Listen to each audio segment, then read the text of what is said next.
Ya, rencana kegiatan belajar tatap muka di tengah pandemi masih menjadi tema kita di Indonesia Bicara. Disebutkan di awal bahwa sudah hampir 8 bulan kita melaksanakan belajar daring di seluruh tanah air dan saat ini beberapa wilayah mencoba untuk menerapkan simulasi terlebih dahulu untuk tatap muka.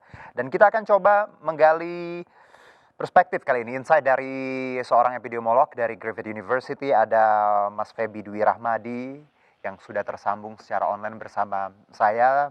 Mas Feby, apa kabar? Kabar baik, Mas Yuna. Apa kabar? Selamat malam. Alhamdulillah. Kita Bagaimana di ini sana? nggak janjian tapi pakai batik ya. Oh iya. Luar biasa loh, walaupun Ini lagi di Australia, tetap batik di memperingati Hari hati ya. Pahlawan juga. Betul, betul. Mas Feby, kita bicara Iya, belajar tatap muka. Ini kan sesuatu yang sangat risky ya, karena iya, ya di tengah belum melandai seperti itu di tanah air. Tapi beberapa wilayah yang sudah zona hijau mulai berani nih, dengan kata lain simulasi betul. terlebih dahulu, walaupun belum tatap muka langsung. Pandangan Anda sebagai epidemiolog terkait bagaimana tatap muka di zona hijau yang mulai dilakukan untuk saat ini? Ya, jadi begini Mas Gino, Hmm, memang eh, dalam melihat pandemi ini tidak bisa hitam putih memang ya. Dalam mhm, hal ini selalu kita melakukan assessment, assessment, dan assessment.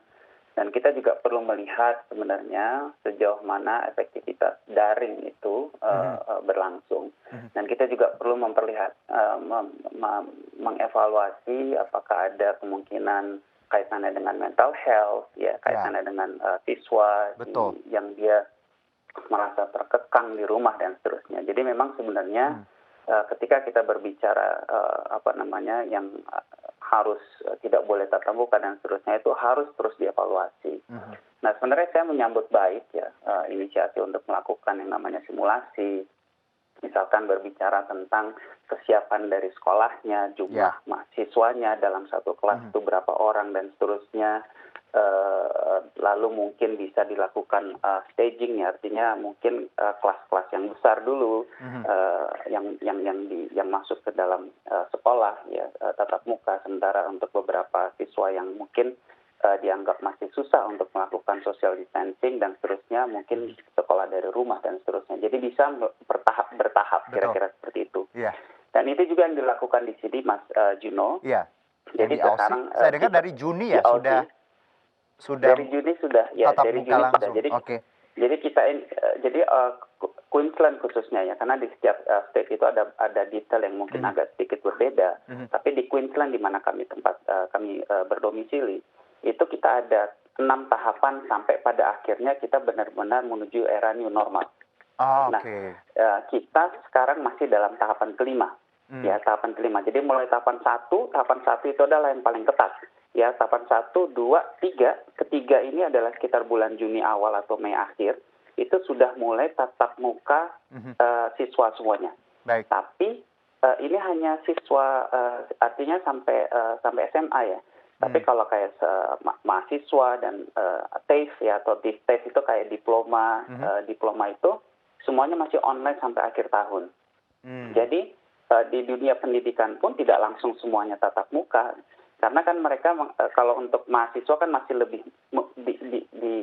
masih lebih mudah ya untuk bisa tatap muka Ya, online ya. mhm, Tapi kalau sekolah dasar kira-kira seperti itu kan sangat sulit. mhm, Nah sehingga akhirnya dari mulai Juni itu sudah dimulai. mhm. Tapi itu tetap yang namanya menerapkan yang namanya safe COVID plan di sekolah tersebut. Oke. Jadi di sini unit kesehatan sekolah ya. Kalau di sini ada namanya nursing di sekolah. Setiap sekolah itu pasti ada perawatnya. Kalau Mhm. di Indonesia ada UKS ya. Iya, UKS Itu biasa yang disebut. berperan sangat sangat aktif untuk memastikan ya tidak ada siswa yang sakit. Hmm, Tapi di sini juga orang tua murid berperan sangat penting. hmm. Ketika anaknya sakit flu saja, artinya dia bersin-bersin, ada apa namanya runny nose dan seterusnya, itu tidak boleh dia masuk sekolah. Oke. Kalau ketahuan, orang tua itu harus jemput saat itu juga.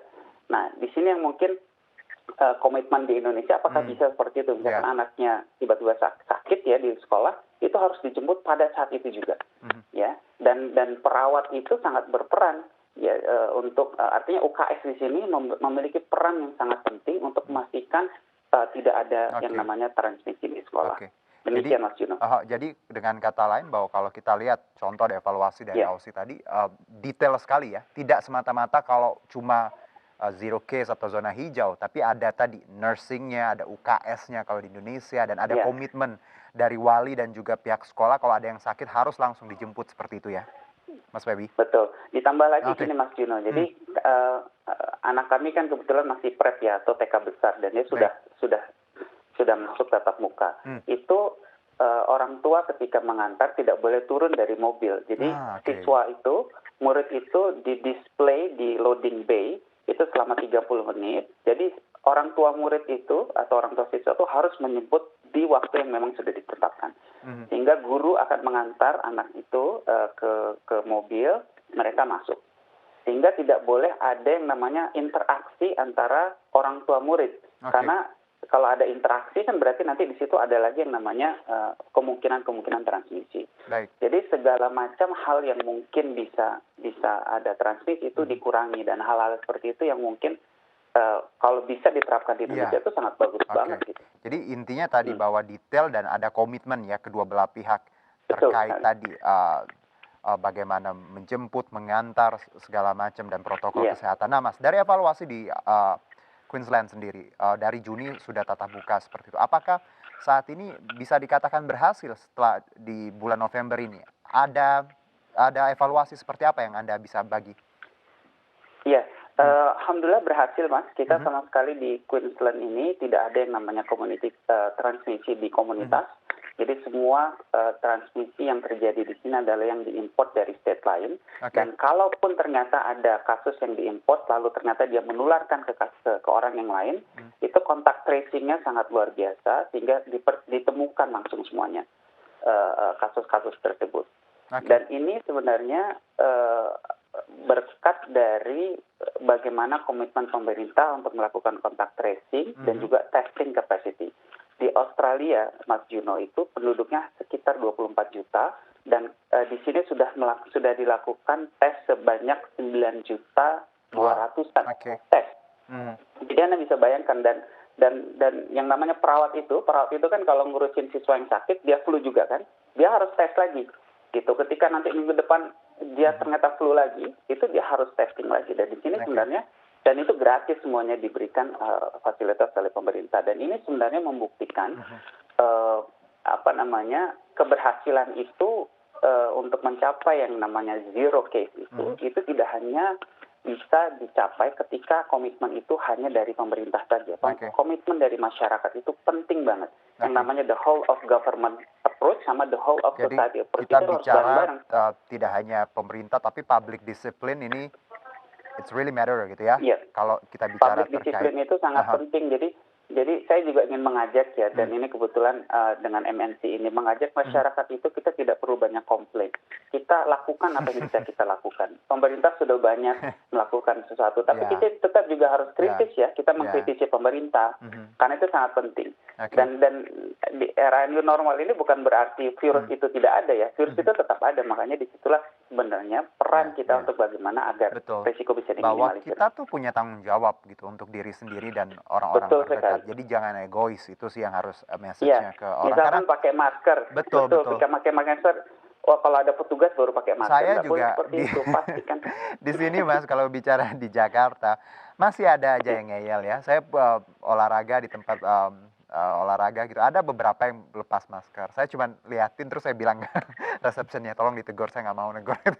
Akhirnya memang tadi public discipline ini memegang peran penting ketika kita bicara penuntasan COVID ini. Nah Mas, belajar tatap muka juga, kalau tadi saya juga sempat ngobrol dengan Wakil Wali Kota Yogyakarta bahwa nantinya ada blended learning seperti itu. Jadi ada daring online dan juga ada yang tatap muka langsung. Kalau di Australia sendiri, apakah blended learning ini diterapkan? Jadi tidak semuanya tatap muka, ada beberapa mata pelajaran yang online seperti itu.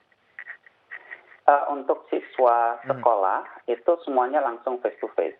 Memang di awal pada saat tadi yang sudah saya sampaikan di tahap 1, 2, 3 mulai ketiga ke 4 itu ada beberapa yang mata ajaran itu yang ditiadakan. Misalkan contohnya yang mengharuskan siswanya harus berkumpul banyak, misalkan seperti olahraga bermain bola, karena kan kebetulan anak saya masih TK besar ya, bermain di lapangan itu lapangan ditutup, tidak ada makan bersama. Jadi Ya. kan biasanya mereka bawa makanan makan bersama ketika makan siang.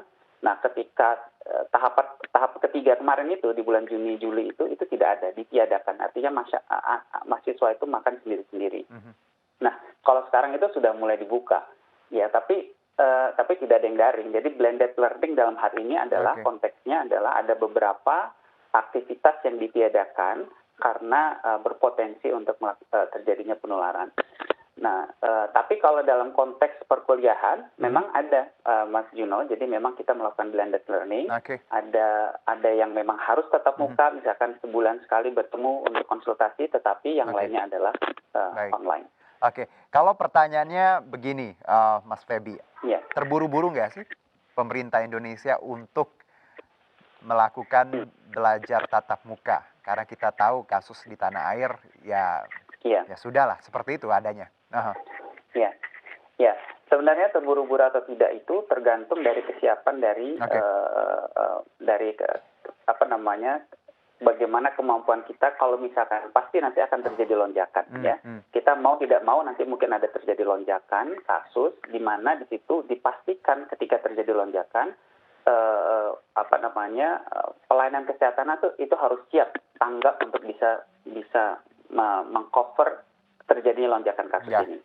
Nah, itu yang pertama. Kalau misalkan itu bisa tercapai dengan baik, maka saya pikir ini tidak terburu-buru, tetapi harus tadi yang menurut saya dilakukan yang namanya uji coba, studi kelayakan, bagaimana memang kesiapan dari sekolah tersebut. Jadi tidak bisa bertahap lah ya. Semuanya langsung terbuka gitu.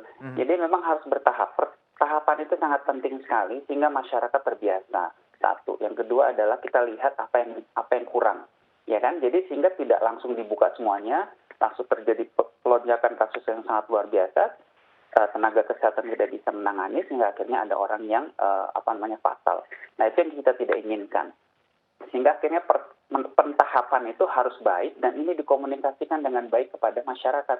Oke. Seperti misalkan contoh kasus di Queensland ini itu sudah jelas nanti pada tahapan stage ke-6 ini mulai tanggal 1 Desember. Tapi dengan catatan kalau tidak ada kasus, kalau tidak ada ini dan seterusnya. Tapi kita sudah punya gambaran. Oh, kita sudah akan sampai ke tahapan ke-6 itu pada tanggal 1 Desember. Nah, jadi pemerintah ini juga dilakukan yang namanya pentahapan-pentahapan itu jelas disampaikan kepada masyarakat. Masyarakat memiliki kepercayaan kepada pemerintah, sehingga masyarakat itu punya kapasitas. Dia akan mengatakan, oh ya pemerintah jelas kok ini mereka akan membuka sekolah pada tanggal sekian. Mari kita sama-sama untuk bisa memastikan agar sekolah bisa betul-betul dibuka. Baik, Mas Febi, terima kasih atas waktunya. Terima kasih, Sehat-sehat Mas di Dino. Queensland, salam Sehat-sehat buat selalu. keluarga ya. Insya Allah kalau sampaikan. pandemi kelar bisa traveling lagi balik ke Indo. Traveling lagi, insya Allah ya. Baik. Main-main ke Brisbane juga. Terima kasih. Sure, Mas. Thank you, Mas. Mas Febi. Terima kasih. Oke. Baik, kita akan lanjutkan Indonesia Bicara sesaat lagi, tetap bersama kami.